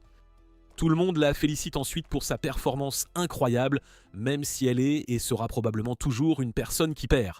Izzy empêche les idiots de bavarder pour rien et souligne que des problèmes approchent. Les tensions montent alors que des contrats noirs pleuvent du ciel. Izzy en lit un et découvre que toutes les personnes présentes seront les joueurs et que leur adversaire sera un seigneur démon. Pour que le seigneur démon gagne, tous les joueurs doivent être soumis complètement. Pour que les joueurs gagnent, ils doivent briser la fausse légende et révéler la vraie légende. Tout cela est assez déroutant et ils ne sont pas vraiment sûrs de ce que cela signifie. Non loin de là, le seigneur démon nommé Peste est ravi que leur jeu de dons commence enfin. Le chaos éclate partout et Peste ordonne à ses sbires, Wester et Raton, d'initier le jeu. Shiroyasha est furieuse, mais un mystérieux vent noir l'engloutit et la piège. Ses amis essaient de l'aider, mais ils sont juste poussés hors de la scène. Butterfinger a peur pour sa petite vie, alors Asuka l'exhorte à rester caché sous ses vêtements. Notre garçon, DJ Easy, dit aux autres de rester en arrière, mais ils ne veulent pas qu'il affronte les démons seuls. Notre protagoniste confiant leur assure qu'il veut juste dire bonjour au seigneur démon et il se lance dans les airs. Avec une force imparable, Izai choisit le démon mâle et le projette contre un mur. Izai se présente formellement comme un type sympa, mais ensuite il traîne la tête de ce gars le long du mur. Izzy rit tout le temps comme un maniaque fou, mais Wesser lui dit de ne pas être trop confiant. Wesser parvient à utiliser une substance visqueuse pour empêcher Izzy de bouger et le complimente sur sa bravoure. Avec un comportement très calme, ils décomposent leur histoire. Raton veut que Wesser se dépêche de l'éliminer, mais Wesser dit à cette dame de se calmer et de s'occuper du reste de leurs adversaires. Wesser se demande pourquoi Izzy n'a pas simplement éliminé Raton puisqu'il aurait pu le faire facilement. Mais Issei révèle son temps avec elle. Issei choque ensuite ce gars quand il sait exactement qui ils sont. Ce sont les démons nés de la légende du joueur de flûte de Hamelin. La légende raconte que les enfants ont perdu la vie. La méthode utilisée pour les éliminer s'est elle-même transformée en esprit. Il y a plusieurs suppositions quant à la méthode employée, mais personne ne sait laquelle c'était. La dernière partie du contrat de jeu, concernant la révélation de la vraie légende, signifie simplement qu'ils doivent découvrir la véritable cause de l'incident à Hamelin pour gagner. Wesser révèle que les suppositions d'Izzy sont correctes, alors il lui retire sa substance visqueuse. Il explique qu'il n'est pas le seigneur démon, mais qu'il est temps de se battre. Alors Izzy le charge, Laetitia est également entrée dans la bataille, mais se retrouve en difficulté contre le seigneur démon Peste et son monstre qui ressemble à un tube de dentifrice géant. Peste fait attaquer son monstre appelé Straum, mais elle est choquée quand Laetitia se transforme. Laetitia parvient à porter une attaque puissante, mais le seigneur démon est indemne. Peste se prépare à faire de Laetitia son pion, mais une puissance immense fait trou géant à travers Straum. C'est Sandora et elle déclare qu'elle ne peut pas laisser exister un être aussi dangereux. En ville, certains des personnages secondaires essaient de calmer tout le monde. C'est inutile cependant car des monstres apparaissent pour causer plus de chaos. Heureusement pour eux, Aisha et Jacques sont maintenant des types sympas et les sauvent. Dans les gradins, Shiroyasha dit aux autres qu'elle n'est pas autorisée à participer à ce jeu de dons, alors elle veut qu'ils transmettent un message à Lapin Noir qui est l'arbitre du jeu. Shiroyasha explique que les règles et l'objectif du jeu ont été délibérément formulés sans réelle explication, ce qui laisse entendre que la partie pourrait bien être impossible à gagner. De plus, le seigneur démon qui attaque la ville appartient à une toute nouvelle communauté. Mais avant qu'elle ne puisse révéler la dernière partie, Raton les interrompt. Raton lance ses hommes lézards à l'attaque, mais Yu fait preuve d'une puissance surprenante pour les arrêter net. Les cerveaux de Yujin et Asuka commencent alors à ressentir une douleur immense et ils réalisent bon que Raton joue de sa flûte. Raton a le pouvoir de contrôler les humains et les rats. Elle s'apprête à en faire ses pions, mais Asuka utilise son pouvoir pour ordonner à Jin de vous prendre et de fuir. Raton tente de les poursuivre, mais Asuka utilise à nouveau sa capacité pour stopper tous les ennemis. Raton finit par se tourner vers Asuka, elle la plaque au sol et joue de sa longue et fine flûte d'une manière plutôt étrange, il faut bien l'avouer. Raton la met KO d'un coup de pied, ce qui met dans une colère noire. Raton a hâte de contrôler Shiroyasha un jour, mais pour l'instant, elle se tourne vers la ville. Elle porte la longue flûte à sa bouche et en joue, faisant tomber son emprise. Izzy réalise que c'est le joueur de flûte de Hamelin et Wester explique que le jeu ne fait que commencer. Le chaos éclate partout alors que Rattan force tout le monde à battre les uns contre les autres. Cependant, à ce moment précis, Black Rabbit dénonce une faute de la part de la partie haute et annonce une pause pour résoudre le problème lors d'une réunion. Assis autour de la table, Izzet souligne que Jin a passé énormément de temps à étudier pour ce moment précis. Il dit aux gamins de rester calmes, y voyant une chance de retrouver leur gloire passée. Sans perdre un instant, Black Rabbit accuse le seigneur démon Peste de faute. Peste ni tricher, mais Black Rabbit lui rappelle que ses grandes oreilles de lapin, un peu ridicules, sont connectées au cœur de Little Garden, vite si elle ment. Pendant que Black Rabbit utilise ses oreilles pour vérifier, Manda estime que piéger Shiroyasha sans bonne raison est déjà une tricherie suffisante. Les oreilles de Black Rabbit révèlent à la surprise générale qu'il faut dans le jeu actuel. Comme si ce n'était pas déjà assez, le saut sur Shibuyasha a également été appliqué par des moyens acceptables. Bien sûr, la petite seigneur démon, un peu agaçante, est ravie, mais elle souhaite étendre le jeu un autre jour. Le délai maximum pour reporter le jeu est d'1 mois entier et c'est ce qu'elle désire. Jin, prenant enfin son courage à deux mains, intervient, révélant les noms de tous les démons. Wesser, Roman, Peste. Tout le monde est choqué d'apprendre qu'elle est peste, autrement dit la peste noire, la pandémie la plus meurtrière de l'histoire humaine. Peste confirme leurs soupçons mais révèle qu'il est déjà trop tard. Elle a déjà commencé à incuber ses pathogènes mortels chez certains participants. La petite seigneur démon maléfique tient la vie de chacun entre ses mains, mais elle leur fait une offre. Si toutes les personnes présentes rejoignent sa communauté, alors elle épargnera la vie des autres communautés. Ratan révèle qu'elle a capturé Asuka, donc ils veulent qu'elle les rejoigne aussi. Peste exige une réponse et explique que c'est apparemment un petit prix pour sauver la vie de tout le monde. Izzy, peut-être en lisant dans ses pensées grâce au satellite sur sa tête, souligne à juste titre que Peste les éliminera tous s'ils refusent de la rejoindre. Dehors, Yu, Aisha, Jack et Lily s'occupent des blessés. Aisha cherchait Asuka, mais il n'y a aucune trace d'elle. Soudain, Yu s'effondre, incapable de comprendre ce qui ne va pas avec son propre corps, décidément bien inutile. Ailleurs, nous apercevons brièvement Butterfinger qui tente de réveiller Asuka. Dans la salle de réunion, Izzy expose toutes les affaires de Peste, déduisant qu'ils sont désespérés de trouver des membres. Leur petite communauté de Hamelin est nouvelle, c'est pour forcer à les rejoindre. Tout cela est plutôt pathétique, mais Peste refuse de répondre. Izzy souligne alors que la peste dont elle a infecté tout le monde mettra fin à toute leur vie bien avant que le jeu ne reprenne dans 30 jours. Peste décide de rapprocher la date de quelques jours, mais Mandra choque tout le monde. Il déclare que toute personne trouvée infectée sera éliminée, y compris lui-même et même Sandora. Izzy tente de négocier la reprise du jeu à 3 jours, mais Peste refuse catégoriquement. Notre cher Izzy utilise peut-être ses écouteurs gigantesques pour empêcher sa tête d'exploser sous la pression de son cerveau surdimensionné, car il fait preuve de son génie une fois de plus. Il propose d'ajouter Black Rabbit à la liste des personnes qui devront rejoindre sa communauté, mais seulement s'il continue le jeu dans 5 jours. En tant que maître juge, Black Rabbit est incapable de participer au jeu. Peste le ramène à 10 jours, mais ce n'est pas suffisant pour nos héros. Jane négocie davantage et propose que le jeu se termine si les joueurs ne peuvent pas gagner avant la fin des 24 heures, alors Peste gagnera automatiquement. La seule chose qu'il demande en retour est que le jeu reprenne dans 7 jours, c'est juste avant qu'ils ne soient tous victimes de la peste. Peste se demande s'ils pensent vraiment pouvoir la vaincre, même s'ils parviennent à survivre aussi longtemps, mais elle est choquée quand Jean se montre confiant. Peste accepte finalement les conditions et se réjouit de transformer tous ces idiots en ses marionnettes. Dans une grotte, la petite fée banane parvient enfin à réveiller Asuka. Elle sent mauvais, n'ayant pas pris de douche depuis des jours, et est choquée de revoir la gigantesque chose blindée d'avant. La petite Butterfinger communique enfin avec Asuka que le géant est un cadeau. C'est de la part des doigts pourris qui lui sont reconnaissants d'avoir ramené leur dernier membre. Ils veulent qu'elle mette fin au faux conte de fées. Les doigts pourris s'avèrent être les 130 esprits des victimes de Hamelin et ils apparaissent devant elle comme des lucioles. Ils lui offrent leur création en cadeau et promettent de dévoiler la vérité si elle l'accepte. Ils expliquent que si Asuka parvient à maîtriser ce don, cela lui apportera assurément la victoire, alors elle accepte. Toutes les petites fées sont heureuses et la gigantesque chose blindée prend vie.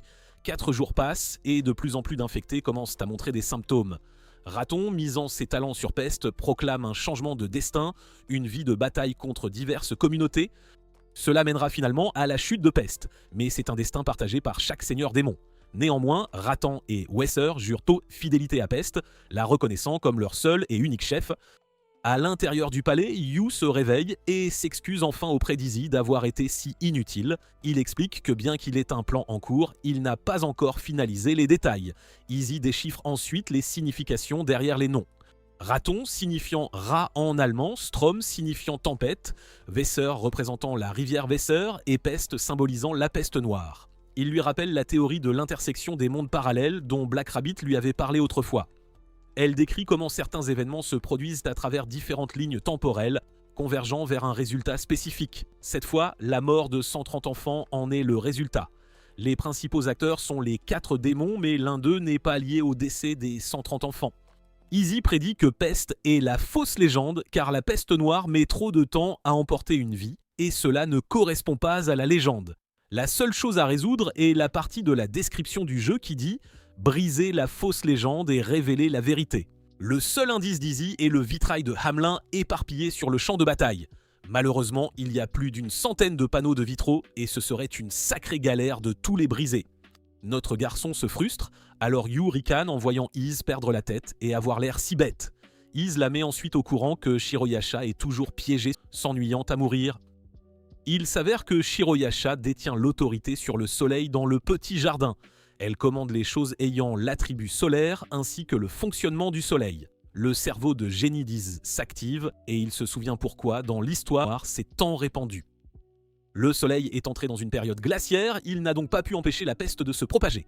DJ Sherlock en déduit que Shiroyasha a été scellé, l'empêchant d'arrêter la peste avec sa capacité à contrôler le soleil.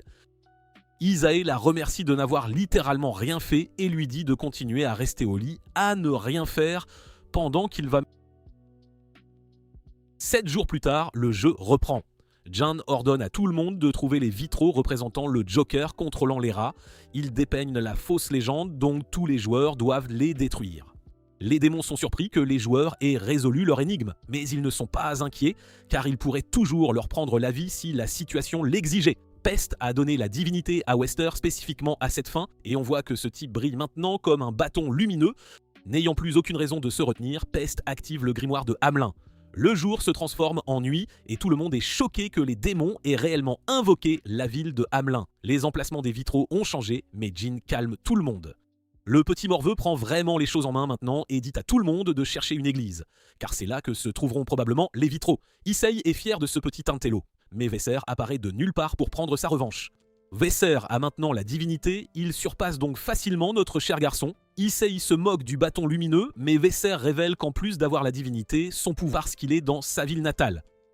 Izzy ne semble pas du tout inquiet et se lance dans le combat. Black Rabbit et Sandora s'attaquent à Pest, mais elles ne peuvent même pas la toucher et se retrouvent en difficulté.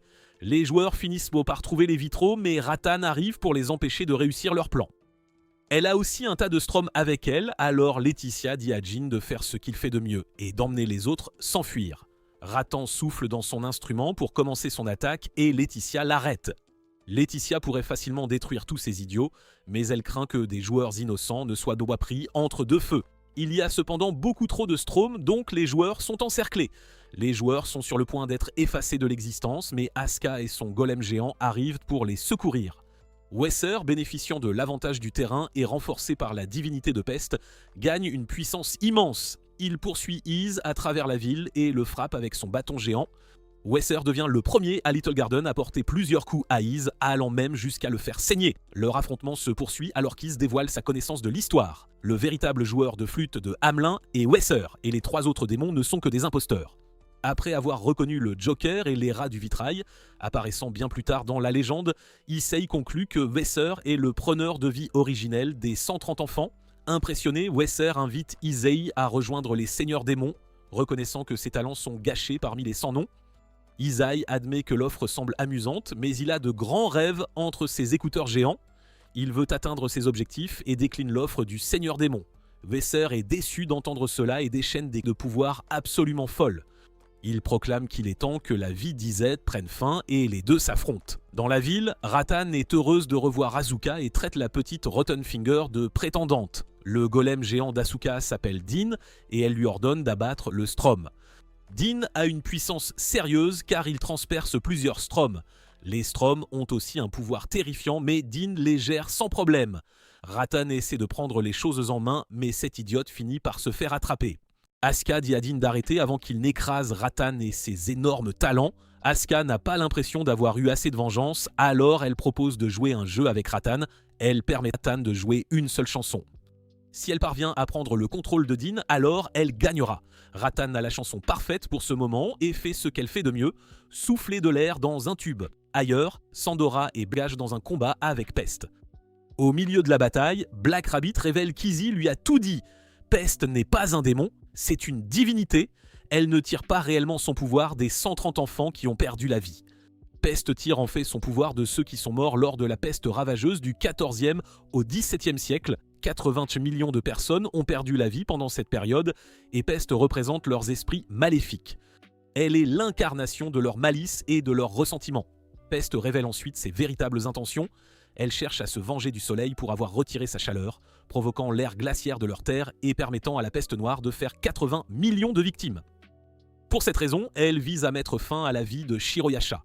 Pest devient furieuse et déclare qu'il est temps de s'amuser un peu avant que le temps ne soit écoulé. De retour avec Izai, Wesser montre toujours sa force massive en bloquant facilement Izai et même en le repoussant. Wesser sent que quelque chose ne va pas et est choqué quand Izai dit qu'il s'ennuie. Izzy peut dire que Wester se retient et cache son atout dans sa manche. Wester accepte finalement de lui montrer et notre cher Izzy est surexcité car il a peut-être enfin trouvé le remède à son ennui sans fin. Wester finit par faire son petit mouvement tourbillonnant et les deux s'affrontent à nouveau. À l'intérieur de la ville, Ratan joue une mélodie captivante mais ne parvient pas à contrôler Dean. Asuka est vraiment une peste. Elle applaudit sarcastiquement sa performance lamentable et ratée.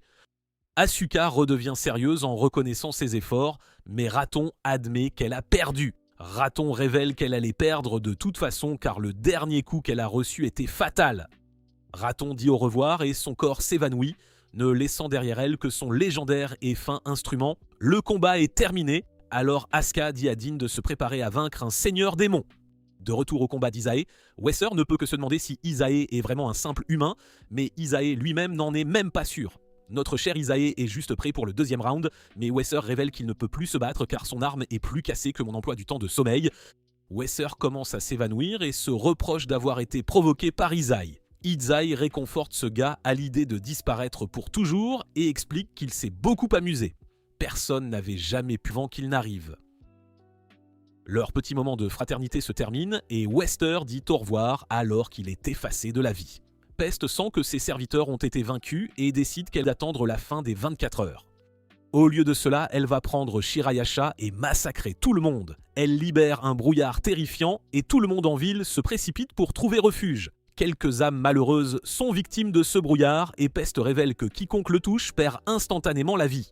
Black Rabbit se précipite pour sauver un petit Intello, mais elle réalise qu'elle n'y arrivera pas à temps. Heureusement pour elle, Yu parvient à se racheter d'avoir été complètement inutile pendant toute cette année arrive aux côtés de l'enfant.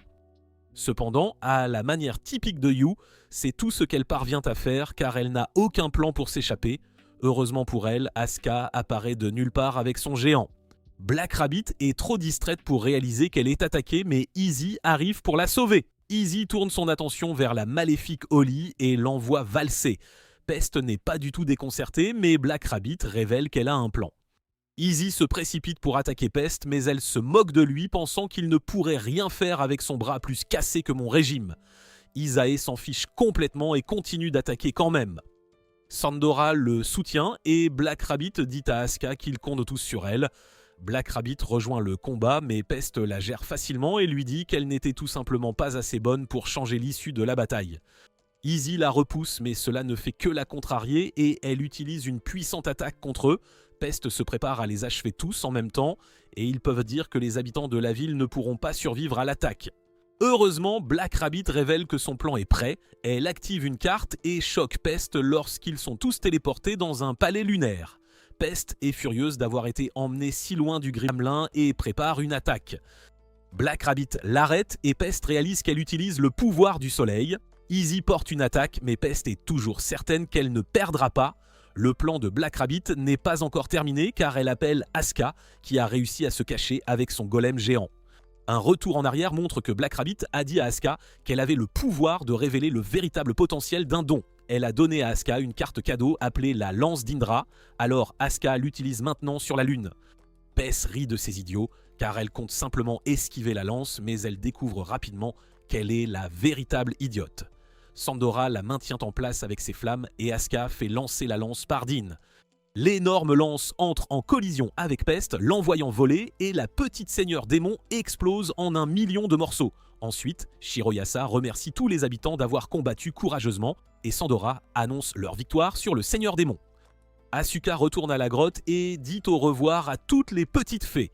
Les petits esprits des 130 enfants expliquent qu'ils vont retourner dans le temps avant qu'ils ne soient tous brutalement massacrés. Les esprits font énormément confiance à Asuka, alors ils décident de lui laisser Dean et Butterfinger. Asuka nomme la petite banane Martègre officiellement au sans nom.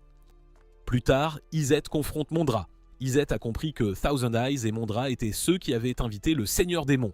Les Seigneurs Démons ont apporté plus de 100 morceaux de vitraux, il est stupide pour ne pas le remarquer. Iz sait qu'ils ont fait cela parce que si Sandora parvenait à vaincre les Seigneurs Démons, elle gagnerait instantanément le respect de toutes les communautés. Iz souligne leur chance car seuls les Mandra ont perdu la vie. Toute perte parmi ses amis aurait provoqué sa colère contre Sandora. Mondra est terrifié par cette menace et révèle que tout le monde, sauf Sandora, était au courant de ce plan dangereux. Mondra dit à Isae qu'il ne sait pas ce que c'est que de devoir défendre l'honneur d'une communauté, mais il a été pris et dit à Ise de faire ce qu'il doit. Sa seule demande est qu'Ise limite sa terrifiante colère, toujours coiffée de ses écouteurs, à ne lui prendre que la vie. Ise détermine que les personnes qui ont perdu la vie savaient dans quoi elles s'engageaient, alors il va laisser passer. Avant de partir, Ise explique qu'ils vont continuer à combattre Seigneur Démon quoi qu'il arrive. Cependant, s'ils ont un jour besoin d'aide, Mondra ferait mieux d'être le premier à venir les aider. De retour sur les terres des Sans-Noms, tous les petits-enfants orphelins sont contrariés de ne pas pouvoir revitaliser la terre là-bas. Notre cher Izzy intervient une dernière fois et élabore un plan pour y faire pousser des cultures. Les enfants célèbrent, mais ne réalisent de même pas qu'ils vont être exploités comme des esclaves à cause de cela. Issei décide de se joindre à la fête, mais est surpris de voir une autre lettre mystérieuse tomber du ciel. Merci d'avoir regardé ce récapitulatif complet de la saison. Inscrivez-vous à ma newsletter gratuite si vous souhaitez soutenir la chaîne. Le lien est dans la description.